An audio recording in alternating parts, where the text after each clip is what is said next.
اللہ تعالیٰ فرماتے ہیں سورہ لقمان میں سورہ نمبر 31 آیت نمبر 14 میں کہ ہم نے انسانوں سے کہا ہے کہ اپنے والدین کی عزت کرے، اپنے والدین سے اچھا برتاؤ کرے، اور تمہاری ماں نے تمہیں تکلیف کے ساتھ جنم دیا، تکلیف کے ساتھ اپنی کوکھ میں رکھا اور تکلیف کے ساتھ آپ کو جنم دیا۔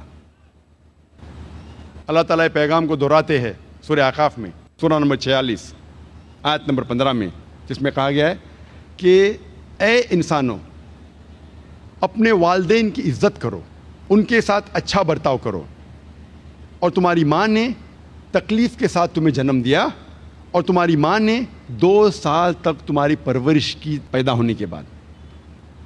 اس کے اندر ویننگ کا ذکر ہے، میں نے آپ کو دودھ پلائی۔ یہاں اللہ سبحانہ و تعالی خواتین کا رتبہ حمل کی وجہ سے اور اونچا کرتا ہے۔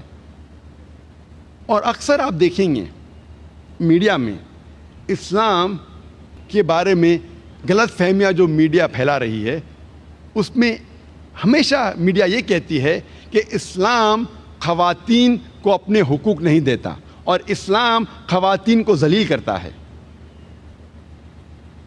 یہ سمے نہیں ہے یہ الزام کو دور کرنے کا، اور اس موضوع پہ میں نے تقریر کی تھی لاسٹ کانفرنس میں انگریزی میں، وومنز رائٹس ان اسلام، اسلام میں خواتین کے حقوق۔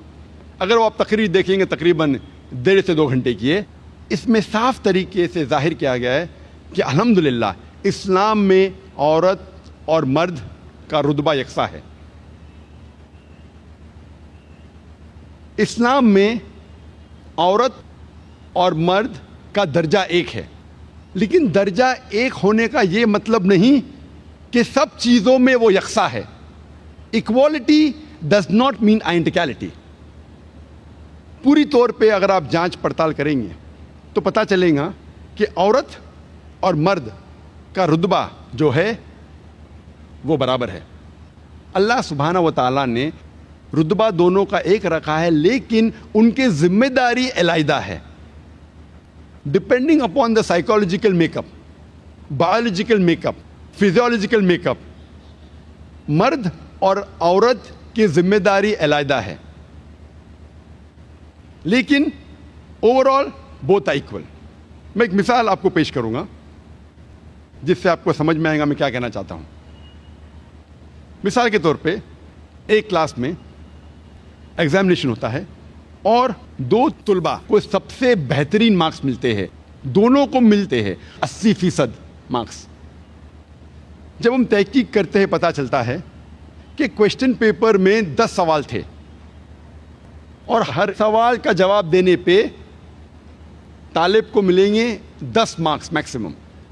ہم تحقیق کرتے 2 طلباء، طالب اے اور طالب بی، دونوں کو 80% ملتا ہے۔ ان کا جب آنسر شیٹ ہم دیکھتے تو پتہ چلتا ہے کہ کویشچن نمبر 1 کے جواب میں طالب اے کو ملتا ہے 10 میں سے 9 مارکس، طالب بی کو ملتا ہے 10 میں سے 7 مارکس۔ تو آنسر نمبر 1 میں طالب اے کا رتبہ بی سے زیادہ ہے۔ Student A has a degree of advantage over B. سوال نمبر 2 کے جواب میں اسٹوڈنٹ بی کو ملتا ہے 10 میں سے 9 مارکس اور اسٹوڈنٹ اے کو ملتا ہے 10 میں سے 7 مارکس۔ تو جواب نمبر 2 میں اسٹوڈنٹ بی کا رتبہ اونچا ہے، student B has a degree of advantage over student A. باقی سارے 8 سوال کے جوابوں میں دونوں اسٹوڈنٹ اے اور بی کو ملتا ہے 10 میں سے 8۔ آپ جب حساب لگاتے ٹوٹل کرتے ہیں ہمیں پتہ چلتا ہے دونوں اسٹوڈنٹ کو اے اور بی، طالب اے اور بی دونوں کو ملتا ہے 100 میں سے 80 مارکس۔ اسی طریقے سے کچھ چیزوں میں عورتوں پہ ذمہ داری زیادہ ہے، کچھ چیزوں میں مرد پہ ذمہ داری زیادہ ہے، لیکن پوری طور پہ آدمی اور مرد اسلام میں ایک ہی درجے کے ہیں۔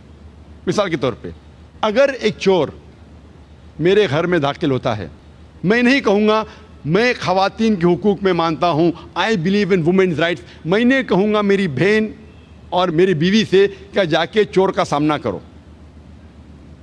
میں جانتا ہوں کہ آدمی عورت سے زیادہ طاقتور ہے، اور اللہ سبحانہ تعالیٰ فرماتے ہیں سورہ نساء میں سورہ نمبر 4 آیت نمبر 34 میں کہ اللہ سبحانہ و تعالیٰ نے مرد کو عورت سے زیادہ طاقت دی ہے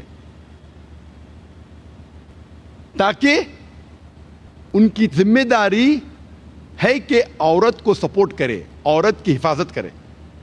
تو اس کے اندر کیونکہ مرد کو طاقت زیادہ دی ہے، اسی لیے مرد کی ذمہ داری ہے کہ وہ عورت کی حفاظت کرے۔ میں یہ نہیں کہہ سکتا ہوں I believe in women's rights, میں خواتین کے حقوق میں مانتا ہوں، اس لیے میری بہن، میری اہلیہ، میرے والدہ جا کے جھگڑا کرے۔